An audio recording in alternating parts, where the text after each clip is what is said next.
नेपालको सार्वभौम सत्ता र राजकीय सत्ता नेपालको सार्वभौम सत्ता र राजकीय सत्ता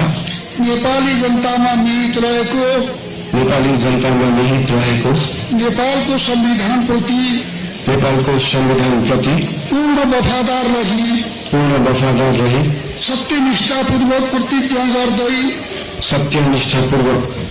गर्दै ईश्वरको देश र जनताको नाममा शपथ लिन्छु कि प्रधानमन्त्री पदको जिम्मेवारी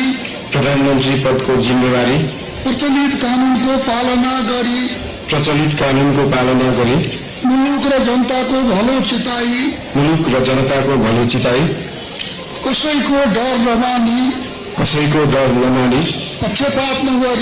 पक्षपात नगरी पूर्वाग्रह वा खराब भावना नलिई ईमानदारीका साथ गर्नेछु र आफ्नो कर्तव्य पालनको सिलसिलामा आफूलाई जानकारीमा आएको कुरा म पदमा बहाल रहँदा वा नरहँदा जुनसुकै अवस्थामा पनि प्रचलित कानूनको पालना गर्दा बाहेक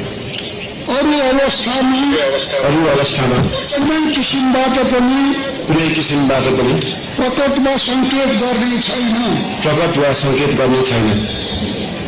धन्यवाद। यसपछि नवनियुक्त